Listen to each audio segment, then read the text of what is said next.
पता है गर्मियों में ना हम गर्मी शुरू होने से पहले एसी की सर्विस करवाते हैं। अगर कूलर में कोई भी दिक्कत लग रही है तो हम उसको रिपेयर करवाते हैं। तो जब हम गर्मियों के कुछ महीने के समय के लिए इतना सोच सकते हैं तो हम अपने परिवारों की उन परिस्थितियों के लिए क्यों नहीं सोच सकते। हम अपने परिवारों को गर्मी से बचाना चाहते हैं, बट हम अपने परिवारों को अनसर्टनिटी से क्यों नहीं बचा सकते। जीवन बीमा यानी कि सुरक्षा कवच परिवार के लिए ऐसी ही परिस्थितियों में कूलर और एसी की तरह काम आता है। नमस्कार इंडिया, आप देख रहे हैं सुरक्षा कवच बाय तमन्ना, जहां मैंने अपनी स्टोरी से, अपनी रियल लाइफ से इंस्पिरेशन लेकर लोगों को बदलने का एक प्रण लिया है। 10,000 लोगों को कॉल करने का एक संकल्प लिया है, जहां मैं उन्हें जागरूक करने की कोशिश करूंगी। उन्हें एक सेवा जो कि उनके जीवन बीमा की इंश्योरेंस पॉलिसी की एक फ्री ऑडिट है, वो सेवा के रूप में निःशुल्क और निस्वार्थ ऑफर करूंगी। और इस सब के साथ साथ आपके सामने हर भारतीय का, मोस्टली इंडियंस का इंश्योरेंस को लेकर यानी कि जीवन बीमा को लेकर आईना सामने लेकर आऊंगी। क्योंकि जब आप खुद देखेंगे ना कि आप भी ऐसा करते हैं, तब आपको समझ आएगा कि ये कोई भी टैबू नहीं है, ये माइंडसेट है, ये सोच है। और जिस दिन लोगों की सोच बदलना शुरू हो जाएगी ना, उस दिन लोगों को समझ आएगा कि उनके लिए जीवन बीमा कितना जरूरी है, परिवार के लिए सुरक्षा की कवच जो है वो क्या अहमियत रख सकता है। ठीक है, आपके साथ गलत हुआ होगा, ठीक है, इंश्योरेंस एडवाइजर्स ने मे भी कभी आपके साथ चीट किया होगा, फ्रॉड किया होगा, बट मैं उनको बिना ऑफेंड किए सिर्फ एक छोटी सी बात बोलने जा रही हूँ। जब इंडस्ट्री ही ऐसी है तो इसमें आपका भी क्या कसूर है। हम किसी और को नहीं बदल सकते हैं, बट हम खुद को बदल सकते हैं, क्योंकि हमें खुद को किसी और के लिए नहीं, अपने खुद के परिवार के लिए बदलना है। तो आज मैं अपने संकल्प की 162nd कॉल कर रही हूँ।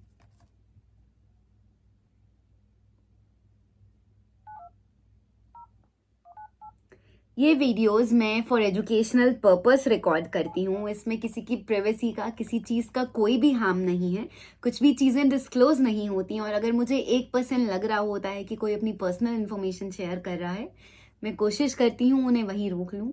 किसी को ऑफेंड करने का, किसी की पर्सनल आइडेंटिटी रिवील करने का मेरा कोई इरादा नहीं है। मैं सिर्फ दिल से निस्वार्थ होकर ये चाहती हूँ कि जो दुख मेरी फैमिली ने देखा वो अगर कोई भी और फैमिली को मैं देखने से बचा पाऊँ।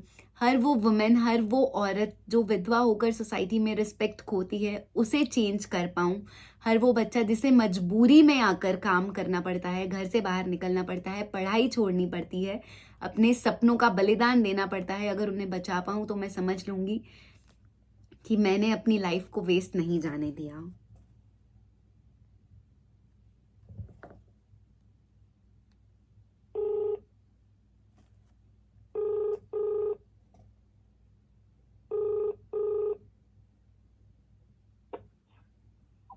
हेलो।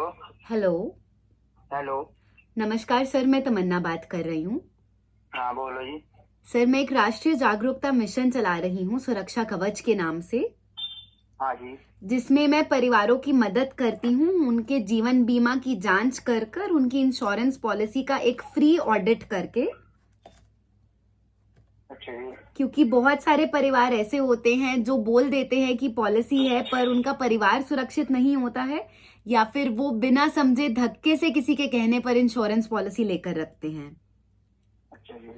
जी सर, मैं सिर्फ इसीलिए ये सेवा करती हूँ कि आप अपने परिवार के लिए केवल 15 मिनट का समय निकाल पाएंगे अगर हम आपकी पॉलिसीज की जांच कर लें।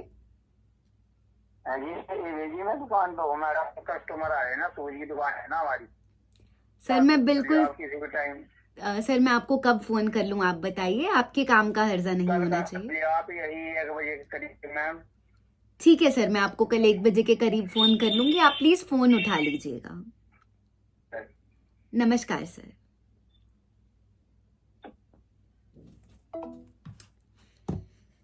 उन्होंने कल 1 बजे कॉल करने के लिए बोला है। आपको याद है एक पुरानी video, I will surely be uploading those videos धीरे धीरे करके। मैं रिकॉर्ड ज़रूर कर रही हूँ सबकी सब, क्योंकि कर्म करना बहुत ज़रूरी है, लोगों को अप्रोच करना, लोगों को जागरूक करना, उन तक पहुँचना बहुत ज़रूरी है।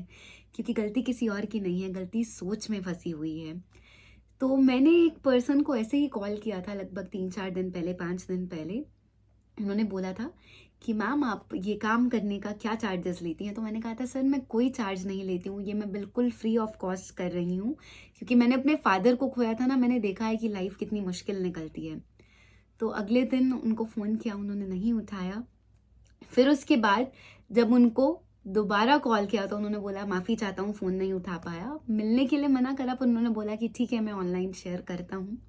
और फिर उनका मैसेज आता है कि सॉरी मैम, पेपर नहीं भेज पाऊँगा, ट्रस्ट इश्यूज़ हैं।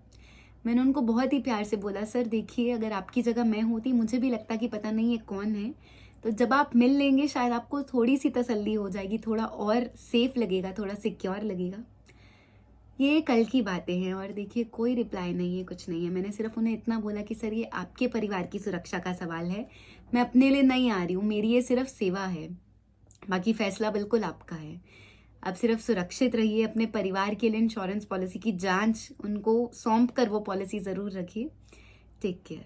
And I am still waiting for the reply, I am still waiting कि वो इंसान, वो जो भी व्यक्ति हैं, क्योंकि मैं सच में नहीं जानती हूँ कॉल के उस पार कौन है, वो थोड़ा सा गहराई से सोचें और मुझे वापस अप्रोच करें। पता है लाइफ ना बहुत टफ है। देखिए उन इंसानों को जो लगे हुए हैं दिन रात मेहनत करने कमाने, और उतना ही आसानी से बच्चे घर पे बोल देते हैं कि पापा हमारे लिए ना आते हुए ये लेकर आना, पापा कल स्कूल में ना ये चाहिए, पापा प्लीज़ आईफोन ले दो। और पेरेंट्स अपना मन मार कर बच्चों की ख्वाहिशें पूरी करते हैं, क्योंकि वो ये नहीं चाहते हैं कि जो दुख जो स्ट्रगल उन्होंने अपनी लाइफ में देखा है ना, उनके भी बच्चे फेस करें। और सबसे ज़्यादा ये डर हर माँ बाप को, हर पेरेंट को सताता रहता है कि जब वो नहीं होंगे तो उनके परिवार का क्या होगा। उनको बहुत डर लगता है मृत्यु से। तो जीवन बीमा ना आपको मृत्यु से भी निर्भय कर सकता है। नेगेटिव होने की कोई आवश्यकता नहीं है। देखो ये जीवन की वो सच्चाई है कि जब जिसकी मौत लिखी है, जब जिसका अंत होना लिखा है, वो भगवान अपने आप कर ही देंगे। अब उसके लिए प्रिपेयर्ड हो या ना प्रिपेयर्ड हो, वो चीज़ें होनी तय हैं। तो क्यों ना एटलीस्ट हम अगर और कुछ नहीं कर पा रहे हैं तो अपने परिवार के लिए कम से कम और कुछ ना सही तो उनको आर्थिक तौर पर मजबूर ना होने दें, उन्हें मजबूत बनाकर जाएं उस समाज के लिए जहाँ पे आप सच में नहीं देख पाएंगे कि आपके पीछे से उनका क्या हाल हो रहा है। तो आइए हम सब अपनी सोच बदलते हैं, अपने परिवार को सुरक्षा कवच देते हैं। और बेसिक रूल सिर्फ ये कहता है कि आपकी एनुअल इनकम, जो कि आपकी सालाना आमदन है, उसका कम से कम 10 से 15 गुना का सुरक्षा कवच आपके परिवार के पास होना चाहिए। बाकी सब जो ये वीडियोस देख रहे हैं उनसे सिर्फ एक छोटी सी रिक्वेस्ट है कि मेरी वीडियोस को शेयर कीजिए अपने लव्ड वंस के साथ, अपने कॉन्टैक्ट्स के साथ, ताकि हम सब मिलकर भारत की सोच बदल पाएं, भारत को एक नया भारत बना पाएं। जो लोग मौत से डरते हैं, मृत्यु से बहुत ज़्यादा डरते हैं, पर परिवार की चिंता में रहते हैं, उन्हें निडर बना पाएं और हर परिवार में इंश्योरेंस हो, सुरक्षा कवच हो।